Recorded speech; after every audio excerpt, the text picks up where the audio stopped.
Mr. Bevins, a question for Representative Johnson, please.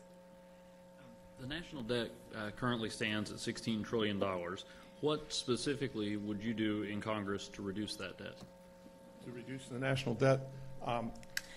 Question begins with, I'm sorry. Yes. I'm going to answer that. Let me point out, regulations cost our economy $1.5 trillion a year. While Mr. Wilson was in Congress, he voted with Nancy Pelosi and her San Francisco-leaning policies 3,422 times.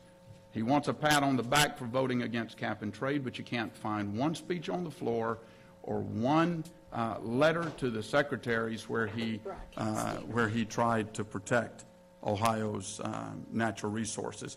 The debt limit, or the national debt, we're $16 trillion in debt.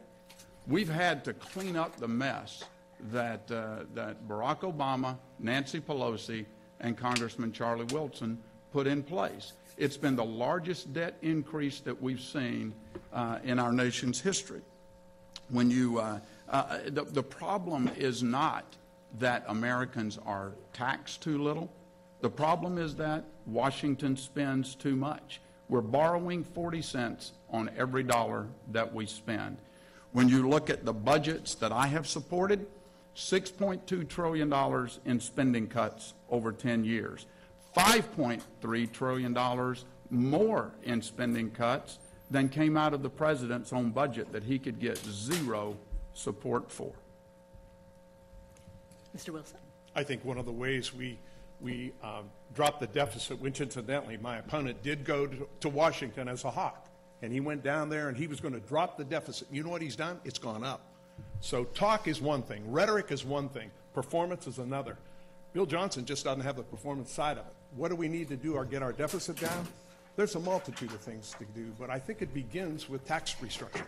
I think we need to have all people paying a fair share of their tax. Right now, my opponent's voting for 2% of the people in this district who are the millionaires, that they get the tax break, while the rest, the 98% of us that are here, don't get the tax break, and actually our taxes go up. And that's not what I'm for. I'm for the 98% of people in this district that pay their fair share, and I would like to see his 2% pay their fair share. And right now they're not, and I think that's the best way to deal with our deficit. Get something done with it. 2 years, Bill Johnson's done nothing to lower the deficit. Mr. Johnson. Well, Congressman Wilson is having trouble finding the truth these days. As you might have heard just this past week, the Ohio Election Commission has said they have found probable cause that he is fabricating the truth and telling lies in his television ads, and these are more of the same kinds of things that you're getting from him.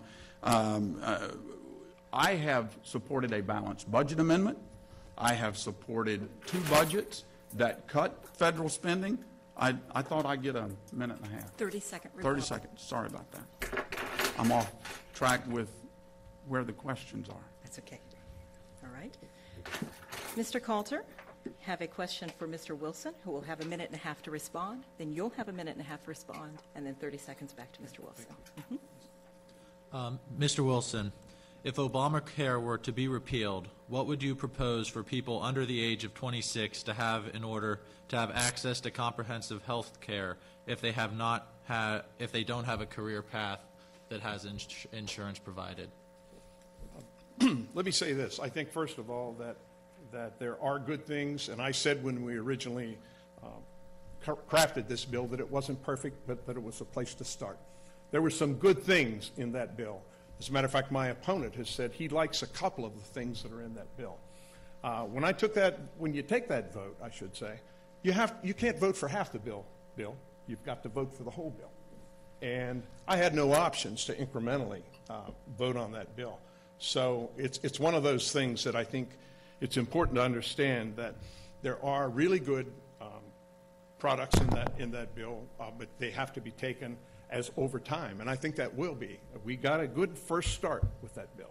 Now, what's going to happen is going to take changes as we go forward, and I think we will do that. Representative Johnson. You notice that Congressman Wilson didn't tell you anything about what he would plan to do to help those that are under 26. When he was asked about this and his vote for the president's health care law just this past year in the Marietta Times, you quoted him as saying that he believes that this was a way of directing the American people to accept something that's good for them. You see, Congressman Wilson thinks that we can't do this by ourselves, that we've got Washington bureaucrats that need to make our decisions for us. Let's talk about the fact that this health care law that Congressman Wilson voted for, one of the largest tax increases on the American people in history. $700 billion cut out of Medicare.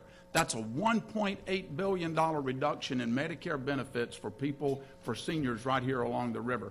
$15,000 per senior over the next 10 years. We need increased health savings accounts. We need tort reform to let doctors stay in the operating rooms and the treatment rooms rather than the courtrooms. We need competition. Make health care portable from state to state and job to job. And yes, let young people stay on their parents' health insurance policy until they're 26. Because when you've got 50% of the nation's college graduates unemployed or underemployed because of the Obama, Pelosi, Wilson economy, that's what you're going to get. They've got to have a hand up because they're stuck at home. They don't have a job. Thank you.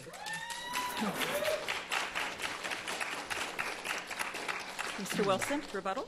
Yes. What would you do, Bill, specifically then to keep 26 and under on their parents' insurance? I think I just said so, Charlie. What did you say? I said we'd put that into law. Oh, you would I make a agreed law. with that. Where would you fund it from? You don't get to ask me the questions yourself, Gentlemen. Charlie.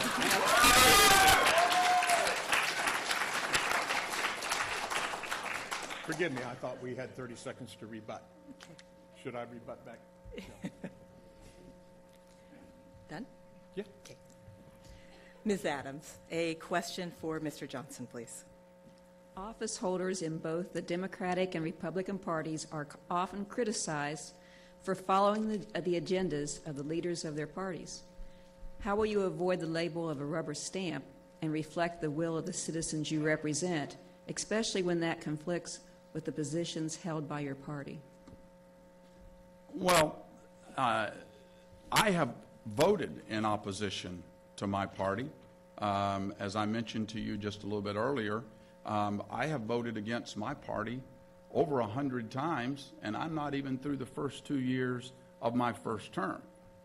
Congressman Wilson voted against his party. You can hear it in his ad 105 times in 4 years. 3,422 times he voted with his party. Do the quick math, that's about a 98% voting record with Nancy Pelosi and Barack Obama. Well, let's talk about the things that I did vote against. I voted against the megabus that came out at the end of last year. Too much spending. I didn't like that much spending. I thought we could have done better. We should have done better. I opposed my leadership and told them we needed a farm bill. But one of the main reasons that we couldn't get a farm bill was because the last farm bill that Congressman Wilson and Nancy Pelosi put in 2008, since then, we've seen a 90% increase in food stamps and other programs that is making it very, very difficult to keep that spending curve going in that direction. We need to enact common sense legislation that's going to cut spending, reduce the size of the federal government, and ensure the freedoms and liberties here in America. And that transcends party lines. If we're Americans first, we'll be doing the right things. Thank you. Mr. Wilson. I believe that you have to vote for your constituents, not for your party. And when I was in Washington, I was very proud to do my cap-and-trade vote, which in my eyes saved jobs in this area because it was coal and it was a tax on energy. I didn't think that was the answer that we needed to do for the 6th District. So I was proud to push back against it. There were many other things that I felt like I did what was right for the people in this district. And I still feel that I did, and I do, pardon me. But as we get on with our debate today, we will talk about the Ryan budget, and that's something I want to try to really show where my opponent has voted totally different than what he should have. Okay. Mr. Johnson? Well, he talks about his vote for cap and trade. He suddenly wants a pat on the back for not voting for cap and trade. Do you know when the Obama administration's war on the coal industry began? It began when he was in office. In January of 2009, that's when the war on coal started. Where is there one speech on the House floor in support of the coal industry? Where is there one letter to the EPA or the Department of the Interior or the President or Nancy Pelosi opposing their war on coal? You won't find one.